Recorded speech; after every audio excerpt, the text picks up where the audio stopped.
ब्रह्मा जी का दिन जब प्रातः काल होता है तो जैसे एक दुकानदार अपनी दुकान फैलाना शुरू कर देता है, ऐसे ही त्रिगुण अहंकार के द्वारा इस सृष्टि की रचना होती है। सतोगुण जनित, रजोगुण जनित, तमोगुण जनित, तीनों प्रकार की प्रकृति के अलग अलग स्वभाव, अलग अलग प्रभाव पर आत्मस्वरूप एक है। ये प्रकृति का प्रभाव है। पंचभूत, मन, बुद्धि, अहंकार, ये अष्टधा अपरा प्रकृति है और जीव भगवान सच्चिदानंद श्री हरि का अंश है, भगवत स्वरूप है। पूरे दिन ये सृष्टि का विस्तार होता रहता है। फिर जब रात्रि का समय आता है उसे प्रलय कहते हैं। ब्रह्मा जी का समय 4 अरब 32 करोड़ वर्ष का एक दिन होता है। अपने मनुष्य वर्ष से 4 अरब 32 करोड़ वर्ष का एक दिन होता है और 4 अरब 32 करोड़ वर्ष की एक रात्रि होती है। दिन में सजाते हैं संसार को और रात्रि में प्रलय होती है। ऐसे एक दिन रात, फिर एक वर्ष, ऐसे 100 वर्ष की आयु ब्रह्मा जी की। जब 100 वर्ष की आयु होती तब महाप्रलय होता है, ब्रह्मा का भी नाश हो जाता है। नाश का तात्पर्य जो ब्रह्मा स्वरूप है वो भी लय होकर हरि में लीन हो जाता है। केवल हरि, केवल हरि, दूसरा कोई। तो जब रात्रि का समय आता है 4 अरब 32 करोड़ वर्ष बाद, तब प्रलय होती है। कितना भयानक कष्ट है प्रलय में। हमें तो कष्ट ही कष्ट है। अगर मुक्त नहीं होते तो कष्ट ही, मरना कष्ट, जीना कष्ट, फिर जन्मना कष्ट, फिर रोग कष्ट, विषाद, हर्ष, शोक, भय, मान, अपमान, पूरा जीवन, पूरे जन्म के जन्म जब विचार करके देखो तो यहां कष्ट के सिवा कुछ हाथ नहीं लगता है। पूरा जीवन हो गया कमा के, मर गए, फिर कुछ नहीं, फिर नई पढ़ाई, नई योग्यता, नया धन, नया परिवार, फिर मर गए, फिर कब से चल रहा है। अच्छा, ये ही चलता रहे, इतना ही नहीं, एक बार इसके बाद फिर प्रलय होता है। प्रलय में कैसी भयावह स्थिति होती, भय ही भय है। इसलिए भगवत प्राप्ति अनिवार्य है, अनिवार्य, अत्यंत अनिवार्य है। जिस समय शाम होती ब्रह्मा जी की, प्रलय शुरू होता है। धातु पपलो आसन्ने व्यक्तम द्रव्य गुणात्मकम अनादि निधन कालो अव्यक्तायापकर्षति शतवर्षा ऋणावृष्टिर भविष्यत्युल्बणा भुवि तत्कालोपचितोष्णार्को लोकास्त्रीन् प्रतिपिष्यति। जिस समय प्रलय का समय आता है तो ये पूरी सृष्टि मूल की तरफ खिंचने लगती है, भगवान की शक्ति से समेटने लगती है। उस समय 100 वर्ष तक एक बूंद पानी नहीं बरसता, 100 वर्ष तक सूखा पड़ता है। शतवर्षा अनावृष्टि, 100 वर्ष तक एक बूंद पानी नहीं, तो पृथ्वी का सारा पानी सूख जाता है। पीने के लिए पानी नहीं, अन्न के लिए कहीं दाना भी नहीं दिखाई देता, कुछ भी नहीं रह जाता। 100 वर्ष वर्षा ही नहीं होती, इतना अकाल सूखा कि इतने में ही सब जीव जंतु, मनुष्य शरीरधारी बहुत मर जाते हैं। 100 वर्ष भयंकर सूखा, गर्म वायु तपती हुई, बचना मुश्किल है। उसी के घर्षण से दावानल, बड़े बड़े वनों में आग लग जाती है। पानी बूंद नहीं, न तालाब में, न कुआं में, न सरोवर में, न सरिता में, सब उष्ण ताप से सूख जाता है। बिना पानी के, बिना अन्न के तड़प तड़प करके जीव मरते हैं। आगे प्रलयकालीन सूर्य का तेज उदय होता है 100 वर्ष सूखा के बाद। सूर्य से तीनों लोकों में अग्नि की वर्षा होने लगती है। जैसे ओले देखते हो, कोई बनाता थोड़ी कि किसी फैक्ट्री में नाप के काटे जाते हो, झर झर झर झर झर झर ढेर लग जाता, ऐसे अग्नि बरसती है और नीचे से भगवान शंकरषण की फुंकार से ज्वालामुखी देखा है? किसने कोयला रखा, वहां पेट्रोल रखा? कैसी देखा है ज्वालामुखी? धधकती हुई बहती हुई आग, ऐसे नीचे के लोगों से आग प्रकट होती है, भस्म करते हुए सब लोकांतर को ऊपर बढ़ती चली जाती है। ज्वालामुखी देख के हृदय कांप जाएगा। भारी अग्नि, ये जलाने वाले अग्नि से भी तापमान उसका कई गुना अधिक होता है। कुछ भी पड़ जाए सीधे आग लग जाएगी, सीधे भस्म हो जाएगी। नीचे से पूरी की पूरी पृथ्वी ज्वालामुखी हो जाती है, ऊपर से सूर्य आग बरसाता है। 100 वर्ष तक अग्नि की वर्षा रहती है। पहले 100 वर्ष तक सूखा, उसमें जो कुछ बचे अग्नि की वर्षा, भस्म हो गया पूरा का पूरा। ये 14 भुवन सब भस्म हो गए, नीचे से ऊपर तक। ये स्वर्ग लोक, महालोक, जनलोक, तपलोक सब, क्योंकि ये प्रलय है। ब्रह्मा जी भगवान के नाभि कमल पर विराजमान है, सारी सृष्टि भस्म हो रही। 100 वर्ष तक अग्नि वर्षा ये होती है। अब जैसे कहा जाए कि नीचे से अग्नि निकलेगी, अगर हम ज्वालामुखी ना कहें तो आप अनुमान भी नहीं लगा सकते। ऐसा कैसे हो सकता है? देखो ना, फोड़ करके अग्नि कैसे प्रांत के प्रांत को भस्म कर दे।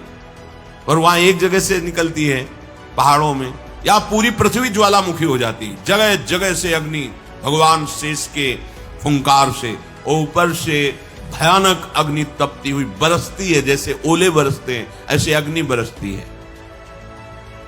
लोगों को तपाने वाली भगवान शेषनाग के मुंह से निकलती हुई प्रचंड लपटें नीचे के लोगों से जलाना प्रारंभ करती हुई इतनी ऊंची बढ़ती हैं कि समस्त ब्रह्मांड को भस्म कर देती है। भगवत प्राप्ति अनिवार्य है। अगर ये सुनकर के तुम्हें भय नहीं लग रहा तो भगवान की माया ने विशेष जकड़ रखा है। कहां हम जाएं? एक ही जगह है भगवान की शरण। हमारी कितनी दुर्गति है, हम सोच नहीं पा रहे। कब मर जाए कोई पता नहीं, कोई हमारा मित्र पता नहीं। हम जिसे मित्र समझते हैं वो धोखा दे रहा है, वो शत्रुता का कार्य कर रहा है। जिसे हम सगे संबंधी वो सब स्वार्थ में। कौन है मेरा, क्या है मेरा? विचार करोगे तो अभी भयभीत हो जाओगे। और भयभीत होना मंगल है, क्योंकि जो शभीत आवा सरनाई, रखियो ताहि प्राण की नाई। यदि भयभीत होकर भगवान की शरण में चले जाओ तो भगवान जैसे अपने प्राण बहुत दुलारे होते हैं, ऐसे शरणागत का दुलार श्री भगवान करते हैं। एकमात्र हमारे बचने का उपाय भगवान के वचन से समझ लीजिए। वो कह रहे मामेव ए प्रपद्यन्ते माया में ताम तरन्ति। केवल मेरी शरण हो जाओगे तो मैं बचा लूंगा, नहीं तो इस भव समुद्र से बचना बहुत कठिन है। बड़ा दुखदाई है, अभी समझ में नहीं आ रहा, बड़ा दुखदाई। कार में बैठे बैठे मुस्कुराते हुए पूरा परिवार जा रहा है, अंदर से पता नहीं क्या हुआ, कार में आग लग गई, सब भुन गए पूरा परिवार। प्रतिपल भय, प्रतिपल दुख, प्रतिपल अशांति, मृत्यु हमारे सिर पर सवार रहेगी जब तक भगवान नहीं मिल जाते। यही अवसर है, मनुष्य जन्म में आप भगवान को प्राप्त कर सकते हो। इस छोटी सी आयु में, छोटे समय में, बिना प्रयत्न के भगवान की प्राप्ति आपको हो जाएगी यदि शरणागत हो जाओ, हृदय से शरणागत हो जाओ। भगवान से भी कृपालु हमारी लाडली जो है, बचा लेंगी, सब दुखों से बचा लेंगी। निकुंज में किसी भी महाप्रलय के अग्नि का प्रवेश नहीं होता, चिदानंद धाम है। किंचन मात्र माया पवन का प्रवेश नहीं है, ब्रह्मा के द्वारा रचित नहीं है, शेष भगवान के फण पर नहीं है, चिदानंद धाम है। वहां हमें बुला लेंगे श्री, और वहां बुला के लेंगे। हम पहुंच चुके हैं, बस सावधान हो जाएं, पीछे न लौटें। तो हम आ गए हैं, श्री जी के दरवाजे पे आ गए हैं। और जो इस द्वार पे पड़ रहता है वो फिर निहाल हो जाता है। महारानी जी के द्वार पे आ गए।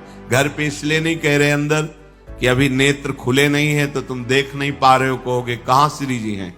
तो अभी दरवाजे पे आ गए, इतना विश्वास कर लो। और निरंतर रसिकों की आज्ञा में रहो, एक कदम भी आज्ञा के विमुख न रखो, तो बिना किसी प्रयास के तुम्हें श्री जी की प्राप्ति हो जाएगी। पक्का मान लो, बिना प्रयास के। बस तुम्हारे अंदर एक धारणा बन जानी चाहिए, अब आज्ञा के बिना हमारा कदम नहीं बढ़ेगा। अब जो ही कहें करें हम सोई, बस इसके परिणाम स्वरूप लाडली जी आपको कृपा करके अपने निकुंज में बुला लेंगी, जहां माया का प्रवेश ही नहीं है। ये सब मायाकृत सृष्टि का प्रलय होता है। बोलो 100 वर्ष तक हाहाकार मच गया, नीचे से अग्नि, ऊपर से अग्नि, और 100 वर्ष पानी नहीं गिरा तो सब सूखा। अब कौन बचा? सब भस्म हो गया। अकाल में ही 100 वर्ष में सब स्वाहा हो गए। जो कुछ बचे वो अग्नि की वर्षा से नष्ट हो गए। शांवर्तको मेघ गणो वर्षति श्मशतम समाहा धाराभिर्हस्ति हस्ताभिर लीयते सलिले विराट। 100 वर्ष अग्नि के बाद फिर प्रलयंकारी मेघ, जिनको शांवर्तक कहते हैं, वो हाथी की सूंड के समान धारा बरसाते पानी की। 100 वर्ष तक निरंतर धाराभिर हस्ति हस्ताभिर लीयते सलिले विराट, हाथी की सूंड के बराबर बूंदे नहीं, धारा, पूरी सृष्टि जलमग्न। ये पूरा विराट ब्रह्मांड जल ही जल हो गया, कुछ नहीं बचा, केवल जल। नीचे के लोगों से लेकर ऊपर तक केवल जल ही जल। पहले सूखा में नष्ट, फिर आग की वर्षा में सब भस्म, फिर जल ही जल। उस समय ब्रह्मा अपने ब्रह्मांड को छोड़ करके उस कमल पर विराजमान होते जो भगवान के नाभि में विराजमान है। ये रात्रि हुई ब्रह्मा जी की, सो गए, सब नष्ट हो गया। वायु पृथ्वी की गंध को खींच लेती, जिससे पृथ्वी भी नहीं रह जाती, वो जल रूप हो जाती है। और वही वायु जल के रस को खींच लेता है, तब जल अपने कारण अग्नि में समा जाता है। और अग्नि को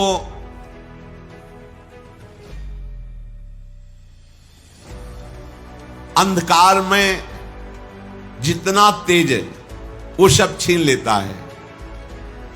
अग्नि वायु में लीन हो जाती है, वायु रूप हो जाती है। वायु की शक्ति को, प्रवाह को आकाश छीन लेता है, वो आकाशमय हो जाती है। तदनंतर ईश्वर आकाश के गुण शब्द का हरण कर लेता है, तो तामस अहंकार में लीन हो जाता है। इंद्रियां, बुद्धि राजस अहंकार में, मन सात्विक अहंकार में, ये महाप्रलय हो गया। अब कुछ नहीं बचा। जब पूरी ब्रह्मा जी की आयु हो जाती है तो अहंकार महातत्व में लीन हुआ। महातत्व मूल प्रकृति में, मूल प्रकृति ब्रह्म में, अब केवल ब्रह्म बचा। न ब्रह्मा बचे, न ब्रह्मांड बचा, सब नष्ट हो गया। महाप्रलय। प्रलय रात्रि ब्रह्मा की, महाप्रलय ब्रह्मा का विनाश।